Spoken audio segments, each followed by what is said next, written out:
Petrol gas cylinder ధరలు ఎంత పెరిగాయో చూసారా అని టీడీపీ అధినేత చంద్రబాబు ప్రశ్నించారు. తునిలో జరిగిన కదలీరా సభలో ఆయన మాట్లాడారు.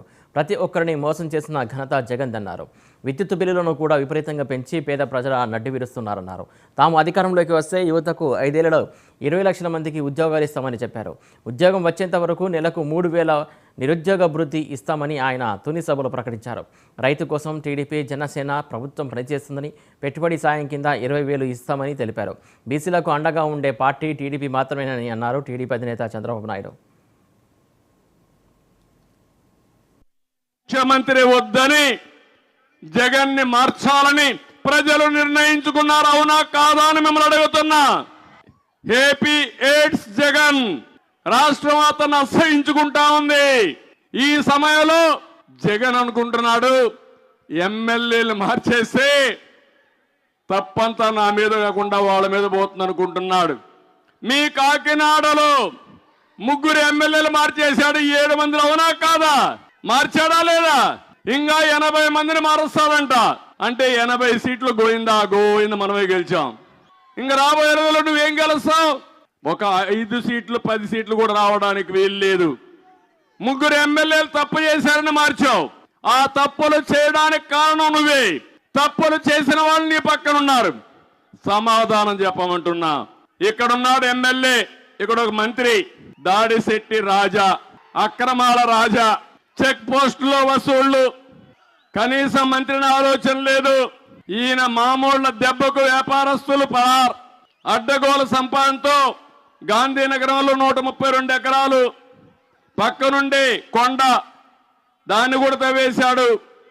రౌతులపూడి మండలంలో ఎన్నెన్నపట్నంలో 72 ఎకరాలు. ఆంధ్రజ్యోతి వ్యతిరేకంగా రాసిందని ఆ విలేకరిని పొట్టన పెట్టుకున్న వసూళ్ల రాజా ఇంకా ఏం మాట్లాడతాడని అడుగుతున్నా. నేను అడుగుతున్నా ఈ ముఖ్యమంత్రికి, నీకేన కనపడలేదా అని అడుగుతున్నా. సాక్ష్యాలతో సహా ప్రజల్లో చర్చ జరుగుతా ఉంది. ఇంకొక ఆయన ఉన్నాడు కాకినాడ, దందా సామ్రాజ్యానికి ద్వారం తెరిచాడు. ద్వారం అదే ద్వారం పూడి. ఆయన పెద్ద హీరో. ఇప్పుడు నేను మొన్న పవన్ కళ్యాణ్ మాట్లాడితే ఇష్టానుసారంగా మాట్లాడుతున్నాడు. ఒకటే చెప్తున్నా, మీరు మెక్కినంత కక్కిచ్చే బాధ్యత మేము తీసుకుంటాం. కబద్దార్, జాగ్రత్తగా ఉండండి. మొత్తం మీరు చూస్తే జగన్ కు బినామీ, అది మదం. మీ మదాన్ని తగ్గించే బాధ్యత, మీరు మెక్కింది కక్కిచ్చే బాధ్యత తెలుగుదేశం జనసేన తీసుకుంటాం. బియ్యం మాఫియాకి కర్మ కర్త క్రియ. ఈ ద్వారం పూడి, ఈ ద్వారం గేట్లు తెరిచేశాడు. జిల్లాలో ఏది జరిగినా కేంద్ర బిందువు ఈ ద్వారం పూడి. ఈయన ఒక పెద్ద హీరో అనుకుంటున్నాడు. మీ జాతకాలన్నీ మా దగ్గర ఉన్నాయి. మేము అనుకోనుంటే ఆ రోజే మీరు ఎక్కడుండేవాళ్ళో ఒక్కసారి గుర్తుపెట్టుకోమని హెచ్చరిస్తున్నా. 14 సంవత్సరాలు నేను కూడా కన్నెర్ర చేసుంటే ఈ నాయకులు ఎక్కడుండే వాళ్ళని అడుగుతున్నా. అందుకే నేను అడుగుతున్నా, కాకినాడ ఎమ్మెల్యేని మార్చలేవు, కొత్తపేట ఎమ్మెల్యేని మార్చలేవు, ఇంకో పక్క అనపర్తి ఎమ్మెల్యేని మార్చలేవు.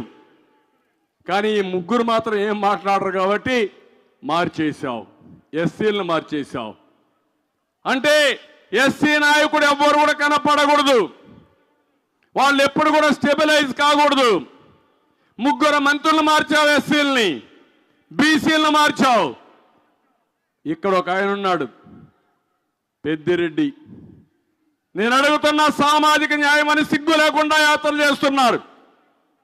ఈ తూర్పుగోదావరి జిల్లాలో పెత్తనం ఎవరు చేస్తున్నారు? తమిళ్ళు ఎవరు? మిథున్ రెడ్డి అంట, ఎక్కడి నుంచో వచ్చాడు, ఊడిపడ్డాడు. అంటే ఈ జిల్లాలో నాయకులు లేరా? మీకు సిగ్గు అనిపించలేదా? వాడి పెత్తనం ఏంటి, ఇంకొకరి పెత్తనం ఏంటి? ఇక్కడుండే నాయకత్వం పెత్తనం చేయాలి తప్ప బయట వాళ్ళు వస్తే సహించమని మీరు మాట్లాడినప్పుడు